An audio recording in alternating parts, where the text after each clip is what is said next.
Hello, everybody. Those of you that don't know who I am, my name is Nathan Faw. I am a licensed addiction counselor. I hope you're all doing well today. What I want to talk about with you today, I was reading something yesterday. It was about Elderian psychotherapy, which has to do with or it's based off of the work that's done by Alfred Adler. Anyways, what I was reading that really stood out to me, it said people are basically self-determined and that they forge their personalities from the meaning they give to their life experiences. People are motivated by their present perceptions of the past and by their present expectations of the future. So, what I accept as reality is not actually real, it is a perception. So, let's say growing up you were made fun of a lot and you didn't have a lot of friends. And now, as an adult, you get anxious in social settings. So your anxiety is a result of your present perception of the past, people making fun of you, and the expectation that people in the future will make fun of you. Even though there is no way to predict the future, I have accepted that people are going to make fun of me as my reality. So this is where we can change things. Maybe I start by agreeing to go to lunch with coworkers and join the conversation. Then I can assess, did I get made fun of? If no, this serves as the first crack in my belief that people are going to make fun of me. From there, I can continue to put myself into situations that help me to confront my perception of reality. Ultimately, developing interpretations, that culminate in insight. Let's use this line of thinking to discuss shame. I see this a lot with the people that I work with that are suffering from addiction.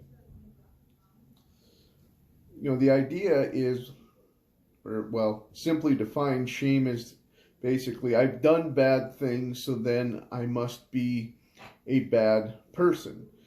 It's a sum total of my past experiences. My present perception of self is based off of the things that have happened in my life up to this point, and also what's been, I suppose, reinforced by the world around me. I mean, we maybe hear things from people that care about us, or we care about, family, significant other, close friends, be such things as, why do you keep doing these things? Why do you keep hurting me? Why can't you seem to just get it together? Why can't you stop doing the things that you're doing? And as that message is reinforced, I start to internalize that and accept that as my reality. So it's very hard then to change when I don't see hope for the future, because what hope do I have if I believe that nothing can get better, nothing can get changed? This is the problem with shame. It creates this very pessimistic, very hopeless outlook on life and about who I am and my ability to be able to do something different with my life. So, where do we go from here? The first thing that I would really say that we need to look at is to take a step back and let's really look at what's going on here objectively. This is maybe where I'm going to get some disagreement, because this is always a little bit of a hard discussion, because obviously we have to be held responsible for our actions. If you've done something wrong, there should be some consequence for that. So, but at the same time, we also need to put the responsibility where the responsibility lies. For example, I mean, when I start looking at those past behaviors, it's like, what is the common denominator here? So if I'm only engaging in those negative behaviors when I am, actively drinking or using, for example. So it's, let's say, I'm stealing money from my family, and the reason that I'm stealing the money is to support my addiction. Well, when I stop using, and am I continuing to steal money? If the answer is no, then the common denominator again is the addiction. So I can start to look at that is what is the root cause for the problem. It's not that I'm a bad person. It's that it is my addiction. So if I can start to put the responsibility with what is actually causing the problem, then that's how I can start to change and how I can start to forge a way forward. I can start to see hope. I can start to have optimism about the future when I can start to see that, you know what, I'm not a bad person. I'm not all of the things that I've been made out to be. I have the ability to be able to change. It can be very difficult to look at that, but the best way to, that's the best way to, I guess, assess our, the starting point, or start to look objectively at the past, is when I stop engaging in the behavior that is causing the problems and things start to change, then again, I can start to see that it's not a reflection of myself more as it is a reflection of the dysfunction, if that makes any sort of sense.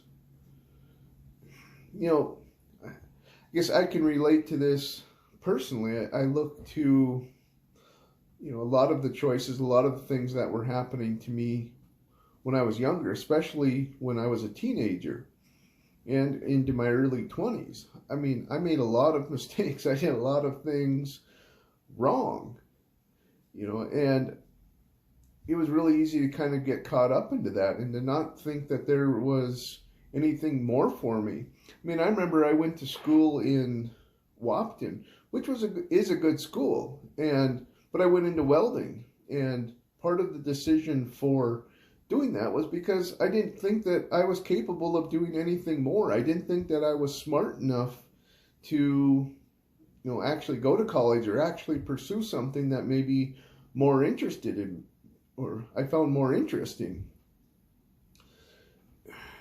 It wasn't until I really started to confront that belief, or I really started to look inside of myself, that I really started to see that I had the ability to do more. But that came from, separating myself from my past actions and really trying to then look at what my true nature was, or what truly was going on inside of me.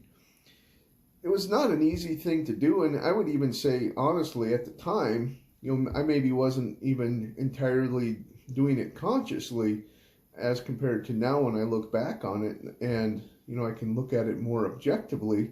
But anyways, the end result was the same. And that's really what I'm, again, promoting here, is that we really need to be careful about how we are interpreting, again, our past in our present situation, and how that influences what we expect to have happen to us in the future. Whether we succeed and or fail is entirely on us. Our past is over with, and we can't change that, but we can learn from it. We can use the past as an opportunity to be able to decide Is that the kind of life that I want to be? Is that the kind of person that I want to be in the present moment?